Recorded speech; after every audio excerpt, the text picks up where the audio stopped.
Hello and welcome. I'm Yvonne Davis, and in today's video, I'm going to be looking at Kellyanne Conway's chart due to her latest statements, which I will comment on in this video. So before we get started, if you're new to my channel, please click on the red button down there in the corner and subscribe to my channel. And also click like on this on the bell down there so that you can get notified of new videos coming online. And if you're willing to share with friends and family and on social media, that would be awesome. And thank you for clicking like on this video and sharing, and also for your comments.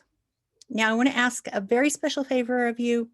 If you would be willing to go to my new channel, there's a link down below in the comments and also pinned to the top of the comments in the description box at the end of this video, and I'll put a link up above too. I'm really trying hard to build that channel.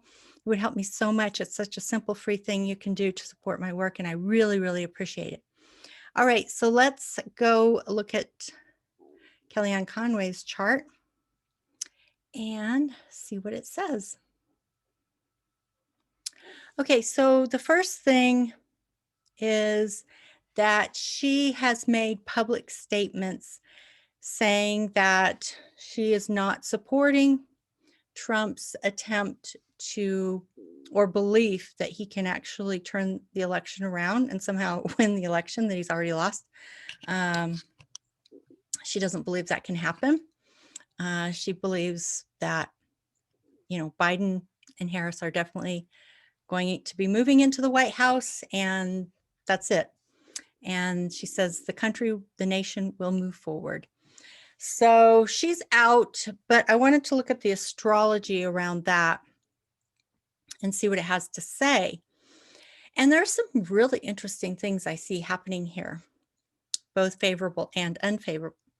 So the first thing is Saturn is moving into an exact conjunction with her sun, making an exact opposition to her Jupiter. So you could basically think of this as, the men in her life. This one in particular, Jupiter at 29 degrees of Cancer, 24 minutes, is the president.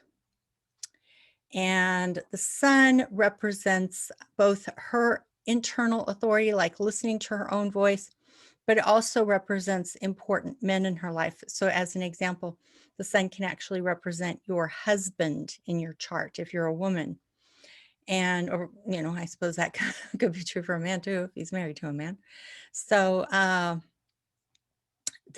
sun is at 29 degrees of Capricorn, 49 minutes. So Saturn is moving into conjunction with her sun opposite Jupiter. And what's interesting about that is that Saturn constricts and limits and creates a filter. It takes things away, okay?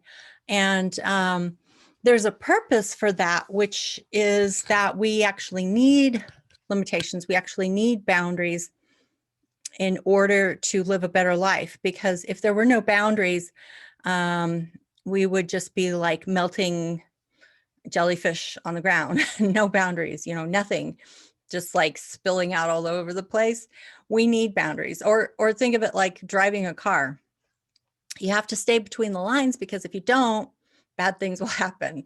So there's a need for boundaries. Okay, there's a reason for boundaries. There's a reason for authority figures. Saturn also represents authority, but it's also the internalized authority. So when Saturn comes into a conjunction like this with your sun, and for her also opposite her Jupiter, it's putting on a limitation, a constriction, a boundary, something that's saying, okay, this is not working. I need to go in a different direction. This needs to stop so I can go in a direction that's healthier, that's more productive. That is the effect that Saturn has. And that's exactly what Saturn is doing. It's putting on a limitation. It's forcing her to make a decision and say, no, this isn't working. I'm not going to do this anymore. And to some degree, she's lining up with her husband. I do think that was part of what that caused her to make her decision to leave in the first place when she announced it just before the Republican National Convention, that she would not be there for a second term. I suspect that had something to do with her marriage. And And of course, she probably actually didn't think that Trump was going to win. I don't know if that would be enough, but that might have been part of it too. And, now she's saying, okay, it's over and it's time for me to go. This isn't going to change. I don't want to be a part of this anymore. And so in that sense, she's siding with her husband, even if she may not be saying that publicly. Behind the scenes, in a way, she is. She's siding with her husband, and she's in opposition to the president because the president is represented by Jupiter in her chart. And so that's the first most interesting thing, is the effect of Saturn conjunct her sun opposite Jupiter. The constriction, the limitation, the setting of boundaries, the saying no. These are all the effect of that Saturn conjunction and opposition, conjunction to her sun, opposition to Jupiter. Now, the other one that's really interesting is the Mars opposition to her natal Mars. It's not exact yet, but it will be very, very soon, because Mars is at 18 degrees of Aries, 8 minutes, and it is moving into an exact opposition to her natal Mars at 22 degrees of Libra, 34 minutes. Mars in Libra is considered debilitated, but as I've said before, I don't really put a lot of weight on the idea of debilitation. I just always say it's just a different kind of energy. And Mars in Libra is an energy of wanting to get along with people. It doesn't like conflict. Whereas Mars in Aries is the exact opposite, because that's the home of Mars. Mars loves being in Aries. That's where he feels fully himself as a warrior, a fighter. And there is more likelihood of arguments, conflict when Mars is in Aries. So Mars in Aries is opposite her natal Mars in Libra. And Trump has always been very much represented by the Mars energy. So what that tells me is that she's going to get a lot of conflict. She's got a couple of favorable aspects today as this news is first coming out, but I think it's actually going to get more difficult for her as time goes by, and I'll explain why. But first, let me point to the positive aspects, which is Venus in her ninth house. Ninth house rules politics. It also rules broadcasting and publishing. So she's broadcasted the information out there, and it's making a trine to Neptune in her first house of self. But it's interesting because as Venus moves forward and makes an exact trine to Neptune tonight, it's very favorable.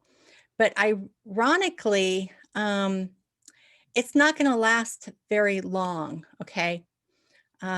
Because what's going to happen after that, there's one more favorable, which is the sun conjunct her midheaven in her 10th house of fame, okay, and public recognition. So the sun and Venus are benefic. So Venus making a trine to Neptune is very positive, and the sun making a conjunction to her midheaven is very positive. So in the beginning, her message will be received fairly favorably, but over time that will go away and things will get harder.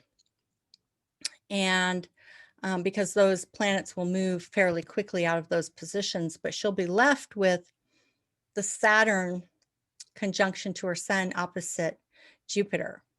And she'll also have the Mars moving into an exact opposition to her Mars. And so I think that she will experience a lot more opposition as time goes by, more anger toward her, more conflict, because they will see her, the Trumpsters will see her as being disloyal. And as so many people who are seen as being disloyal to Trump and moving out of his sphere of influence, those people often receive death threats. So I think things will actually get much, much harder for her. But in some sense, she doesn't really have a choice at this point. The administration is coming to an end, and she had already made a decision to leave. So, maybe it's just the fact that she's making this public statement And some people will take that as disloyalty to Trump. And I don't even know, maybe even Trump will be angry, but certainly his followers will be angry. She may even receive death threats. So that's not an easy position for her to be in. But, we make our beds and we lie in them. So she made her bed and she has to lie in it since she helped to create the monster. All right, so that's it for today. And as always, if you have not yet subscribed to my channel, please subscribe by clicking down there on that red button and ringing the bell for notification. Thank you for clicking like on this video. Thank you for sharing with friends and family. Thank you for leaving comments. If you're willing to go over to my Financial Freedom channel, where I talk about all things that don't really fit on this channel, then just look for the link below in the description box or pinned to the top of the comments or at the end of this video. Just go on over there, click the subscribe button. It'll help me out so much. And I really, really, really appreciate it. All right, that's it for today. And I will see you in the next video. Bye-bye.